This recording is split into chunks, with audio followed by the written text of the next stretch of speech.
ये 8 लक्षण प्रकट होने लगते हैं जिसके ऊपर प्रभु की कृपा होती है। हमारे ऊपर प्रभु की कृपा है, ये हम कैसे पहचाने? तो ये 8 लक्षण प्रकट होने लगते हैं जिस पर हरिजू की प्रियाजू की कृपा है। पहला, घोर अपराध करने वाले के प्रति भी दया की भावना, शांति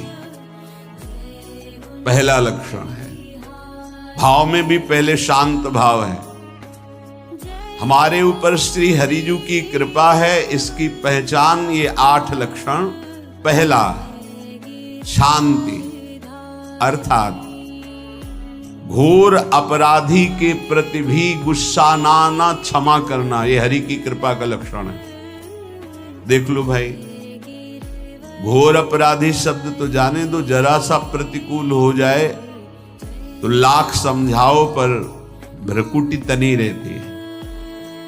ईर्ष्या, द्वेष, मात्सर्य, द्रोह, ये उपासक के हृदय की विषय नहीं, ये तो गंदे विषयी पुरुषों के हृदय के लक्षण हैं। जहां ईर्ष्या है, मात्सर्य है, द्वेष है, द्रोह है, ये कुमति के लक्षण है, ये सुमति के लक्षण नहीं, ये हरि कृपा पात्र के लक्षण है। आपसे जो अपराध कर रहा है, द्रोह कर रहा है, आपका क्षमा बल ये हरि प्रसाद से होता है। शांति, क्षमा बल,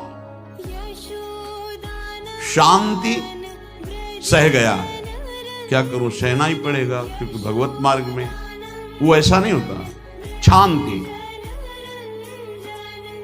बुरा ही नहीं लगा, हरि कृपा पात्र को बुरा ही नहीं लगा।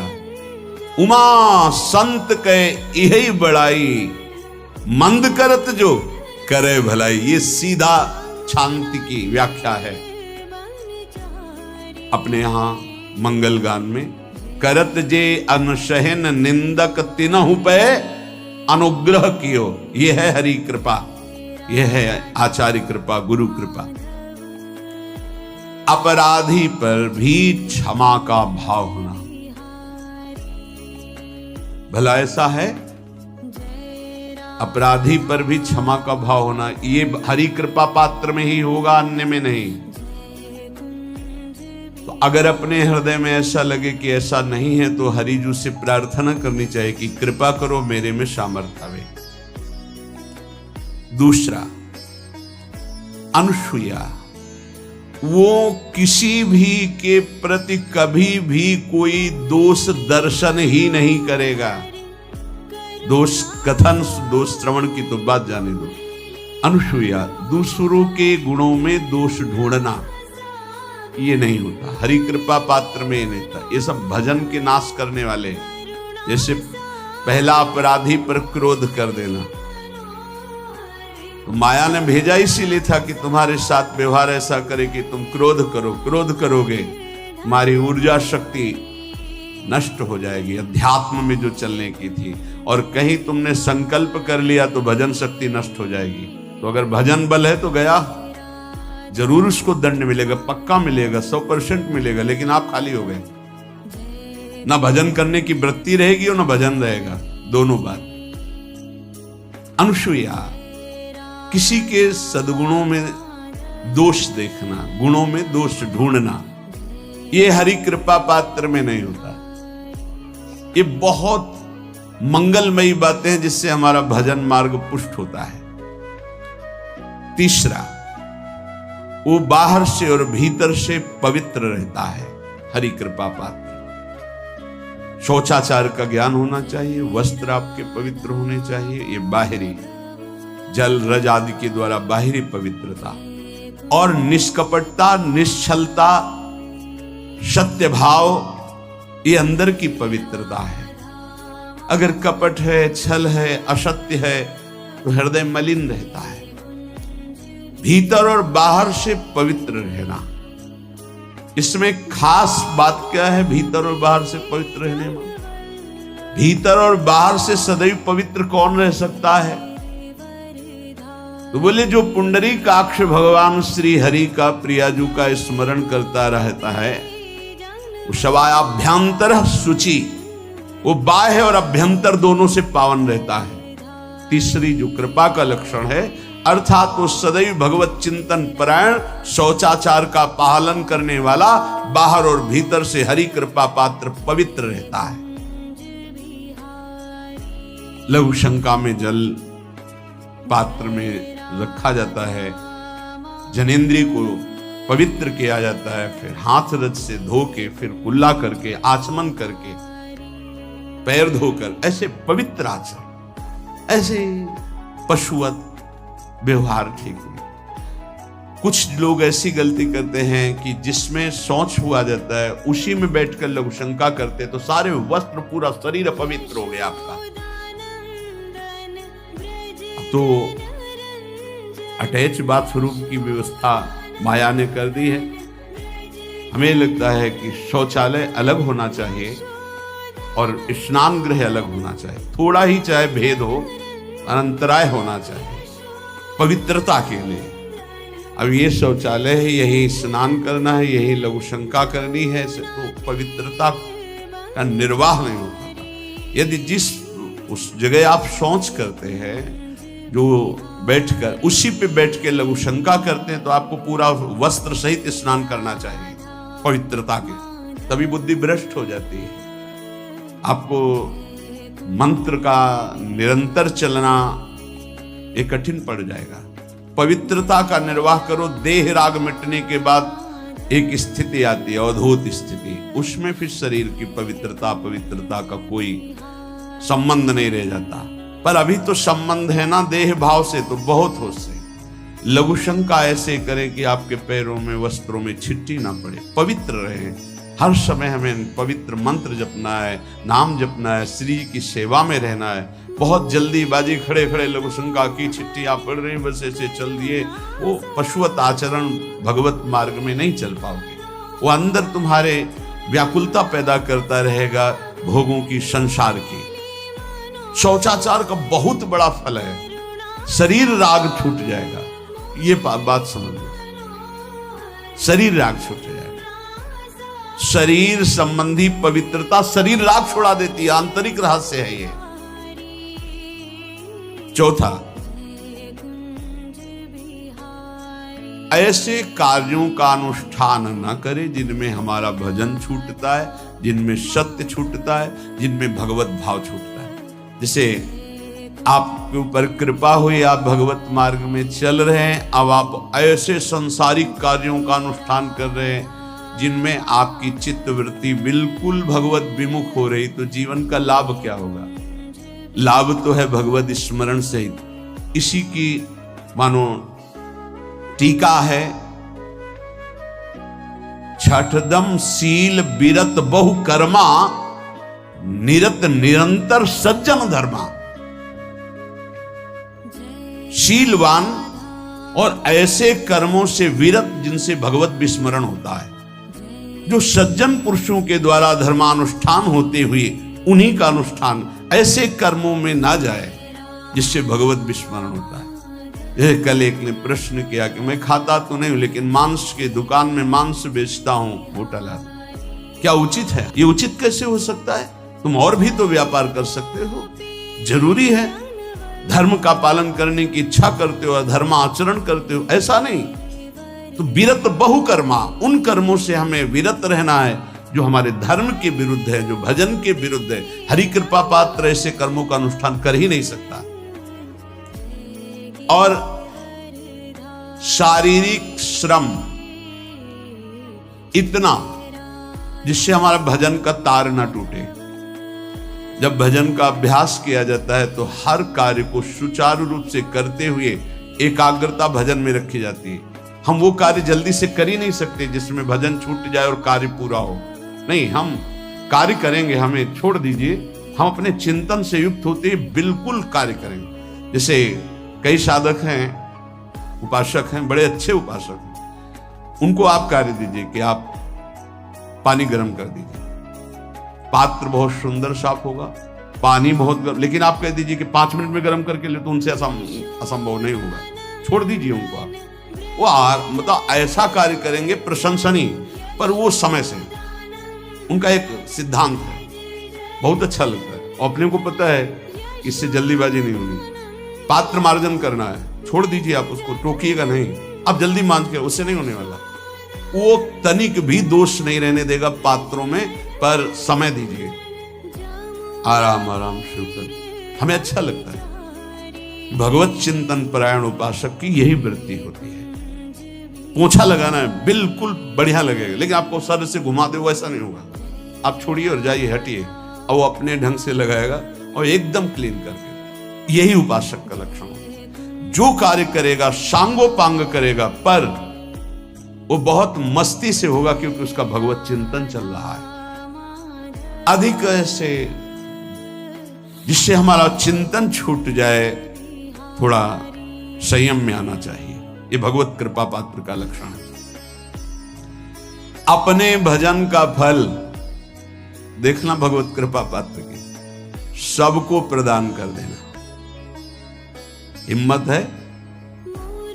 अपने भजन, इतनी मेहनत से किया हुआ भजन, भजन होने के बाद, हे प्रभु इस भजन का फल हो, सर्वे भवन्तु सुखिना सर्वे सन्तु निरामयः।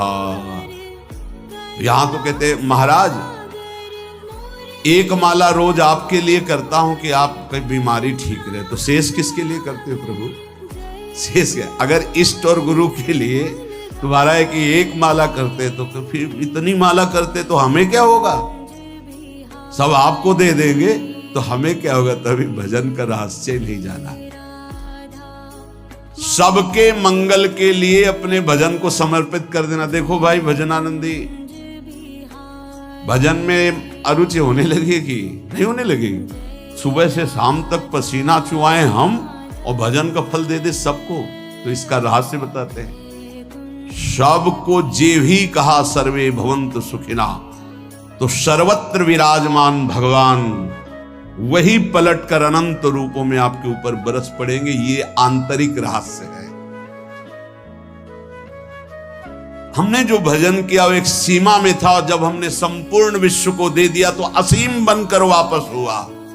ये भाव न समझ में, अगर ये भाव न कहे तो एकदम लगे हम अपना भजन क्यों दे दें सबको। उस सर्वात्मा में विराजमान जो हमारा प्रभु है, उसी को समर्पित कर। सर्वे भवन्तु सुखिना, तो सब पलटकर सब जगह से वापस आया, सबका आशीर्वाद आया, और वो महान बनता चला गया।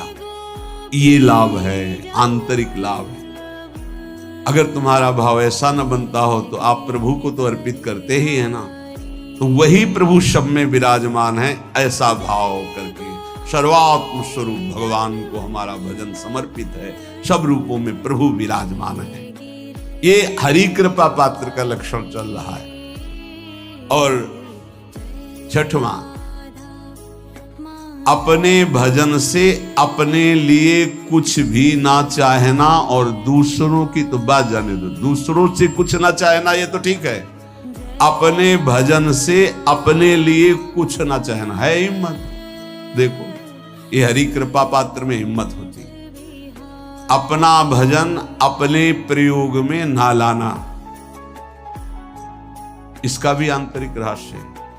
अपने प्रयोग में आप शरीर को लेकर के बोलेंगे, अगर स्वरूप को लेकर तो प्रयोग की कोई वहां जरूरत ही नहीं। स्वरूप पूर्ण काम है, वहां कोई अभाव नहीं। जब आप कोई भाव अपने लिए करेंगे तो देह भाव होगा। देह भाव से किसी विषय की मांग होगी।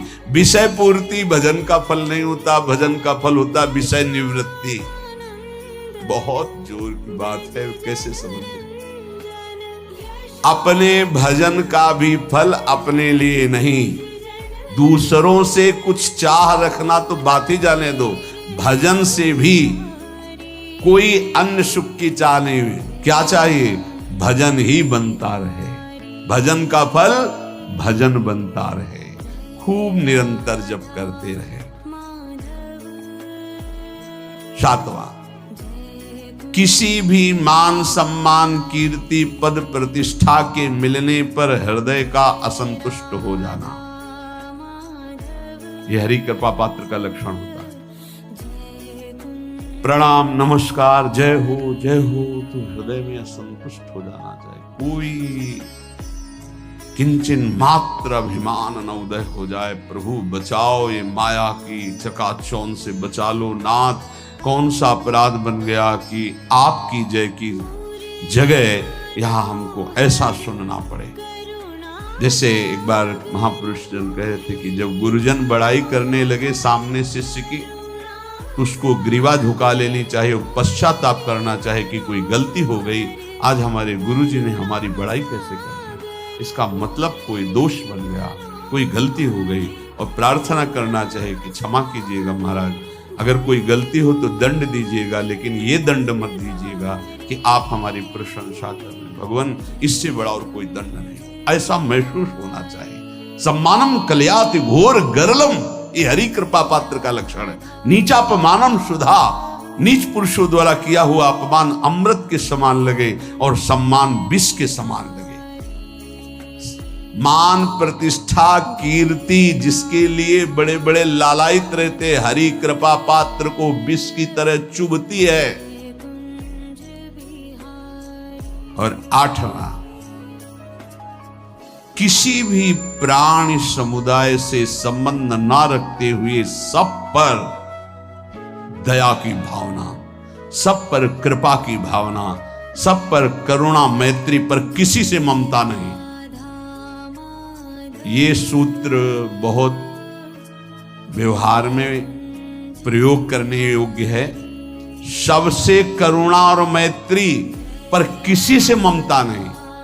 करुणा तो करी भरत जी ने, मैत्री भी की मृग से, पर ममता रहित नहीं रहे। ममता कर ली तो अगला जन्म हिरण का हो गया। ममता नहीं रखी। निर्ममो निरहंकारा, करुणा मैत्री तो करनी है, जैसे इसमें आदेश है, गीता में जी आदेश है, अद्वेष्टा सर्वभूतानां मैत्रः करुणैव च, पर निर्ममो निरहंकारा, ये साधक की चतुरता है।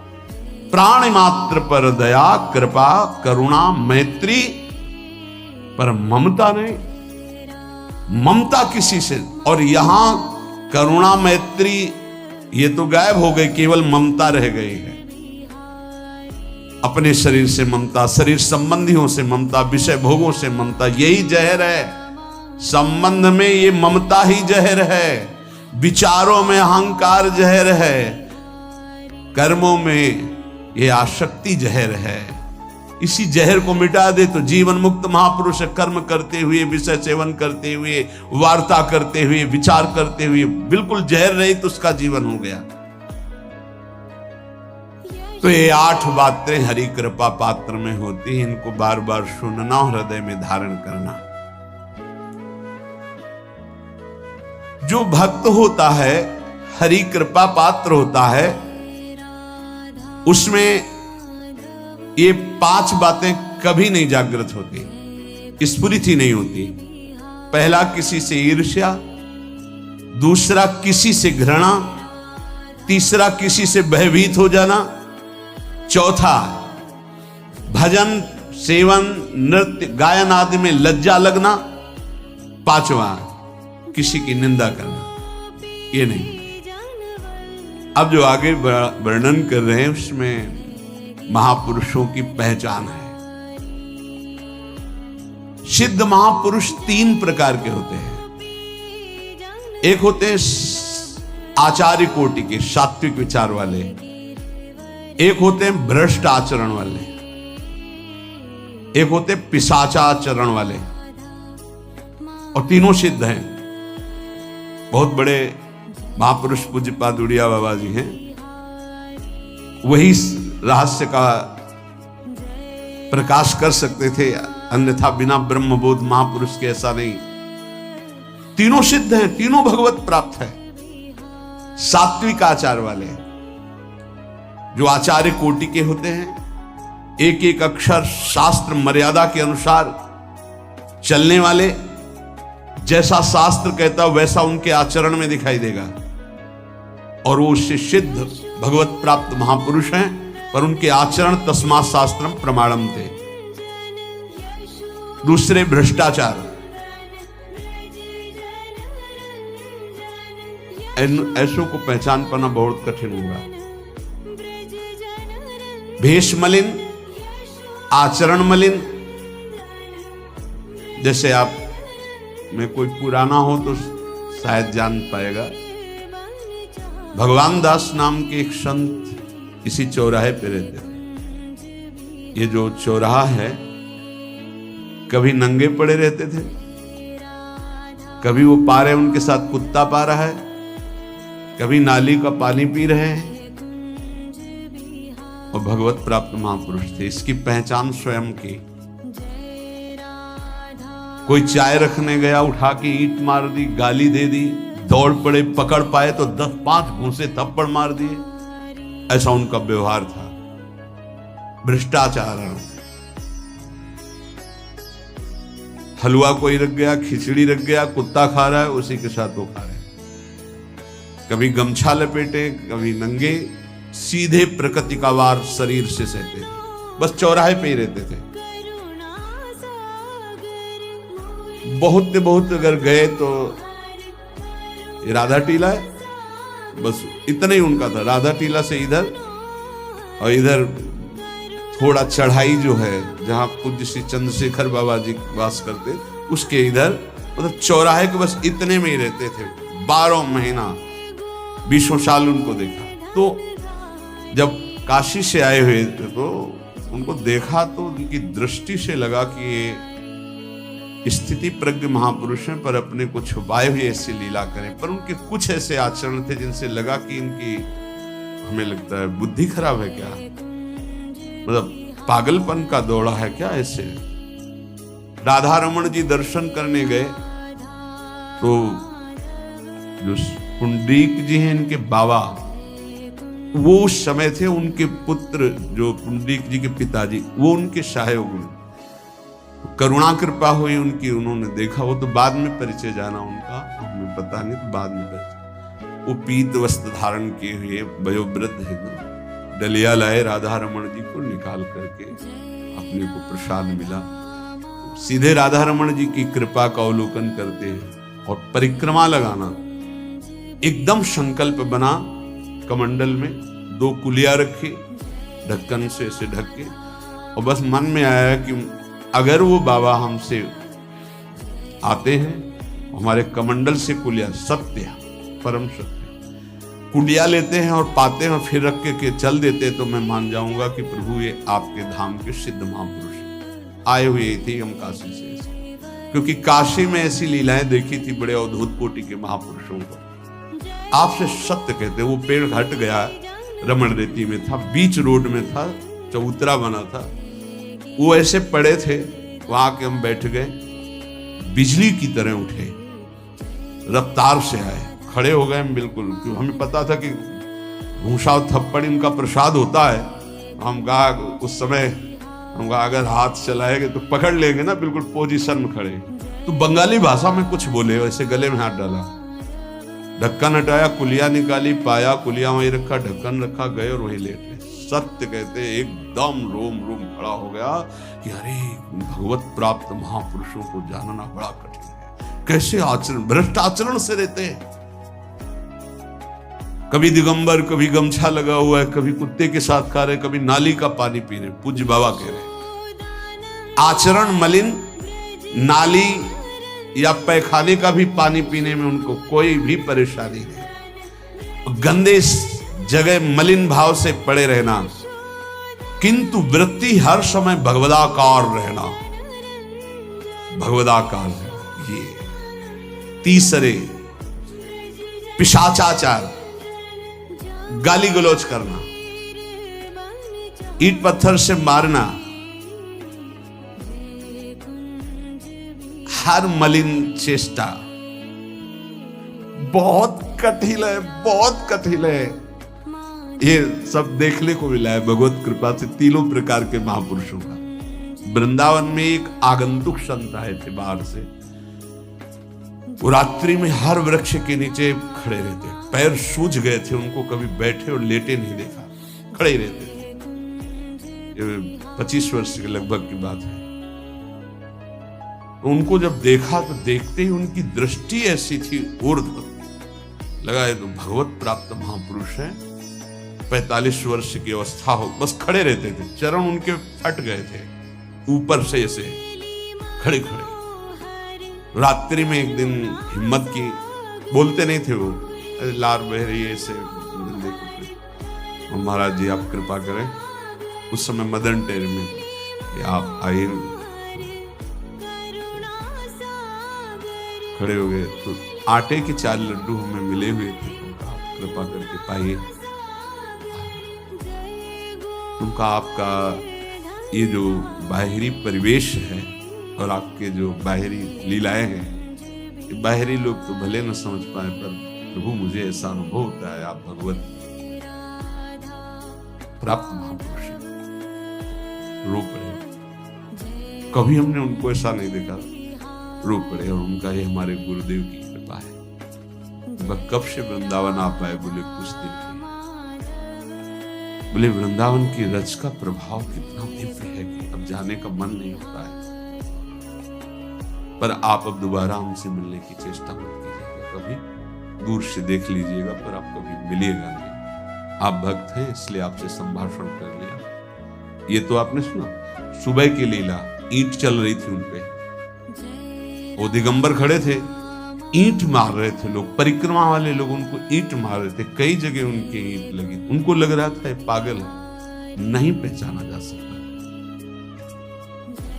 3 प्रकार के महापुरुष होते, एक होते सात्विक आचार वाले, बहुत जो शास्त्रीय आज्ञाओं वैसे ही अक्षरशः आपको दिखाई देंगे, आचार्य कोटि के, पवित्र शरीर, पवित्र वस्त्र, पवित्र आचरण, एकदम आचार्य कोटि। दूसरे एकदम भ्रष्ट आचरण, समझ ही नहीं सकते आप। तीसरे पिशाच की तरह, समझ ही नहीं सकते उनको। अब लाभ होता है केवल पहले वाले से, सात्विक, तस्मात् शास्त्रम प्रमाणम थे, इससे जनता का लाभ होता है। इन 2 से विशेष हानि हो जाती है, क्योंकि इनके आचरण ऐसे होते हैं, साधु अवज्ञा तुरंत, बहुत जल्दी विनाश होता है ऐसे महापुरुषों के अपमान से। सात्विक महापुरुषों के नहीं, अगर उनसे अपमान भी हो जाएगा तो क्षमा करेंगे वो सब। इनको न क्षमा से मतलब है, न पिटाई से मतलब है, इनकी दैवी शक्ति तुम्हारा नाश कर देगी। ऐसे से बहुत, क्योंकि इनको समझ में नहीं आएगा ना। काशी में भी देखा है, कुल्हड़ चल रहे हैं सब, और ब्रह्माकार वृत्ति है, लोग समझ नहीं पा रहे हैं, चाहे कि कुल्हड़ जमा है, मार रहे हैं उनके ऊपर। बिल्कुल जो चर्म है प्रकृति को सहते सहते भैंसे का जैसे हो गया मोटा एकदम, और उनके ऊपर मार पड़ रही है, वो मुस्कुरा रहे हैं, चल रहे हैं। उनका गजब हो गया, ब्रह्माकार स्थिति महापुरुष के सामने, ऐसे कोई समझ ही नहीं पाता। तो कह रहे हैं ऐसे भक्तों से प्रायः सबकी हानि हो जाती है, क्योंकि समझ पाते नहीं कि स्थिति क्या है, और जब उनका अपमान करते हैं, उनको मारते हैं, पीटते हैं, उनका सर्वनाश हो जाता है। वो करते नहीं है, उनका प्रभाव कर देता है, पर सात्विक महापुरुषों से किसी का मंगल नहीं होता। इसलिए समाज का परम मंगल शास्त्र के द्वारा आचरण किए हुए जो सिद्ध महापुरुष हैं उनसे होता है। ये 2 प्रकार के महापुरुष जो होते हैं, कई तरह से हानि हो जाती है, आप समझ ही नहीं पाएंगे, आप अपमान कर देंगे, अनिष्ट हो जाएगा आपका, क्योंकि यहां ना क्षमा है न दंड है, दैवी शक्तियां उनकी सुरक्षा में लगी हुई, वो सर्वनाश कर देंगी। इसलिए बाबा परिचय बता रहे कि अगर तो इनको पागल न समझा जाए। ये प्रायः जैसे एक बार बताया था कि हरगोविंद जी के पांडाल में रास हो रहा था, एक दिगंबर महापुरुष आए और वो ऐसे खड़े थे पीछे से, क्योंकि आरती करने के बाद पीछे राधा वल्लभ जी की गए तो पीछे ही खड़े होना था, तो बिल्कुल पास बूट पहने हुए मारा लात पीछे से, वो मुंह भरा गिर गए, आराम से खड़े हुए, रास को ऐसे नेत्रों से हल्का सा और बस फिचल दिए। वो पीछे 10 बार लात मारता गया, वो मुड़ के नहीं देखा किसने मारा, पीछे पीछे हम 10 कदम चले, गजब हो गया, ऐसी स्थिति इस महापुरुष की। और ये बावरा जान नहीं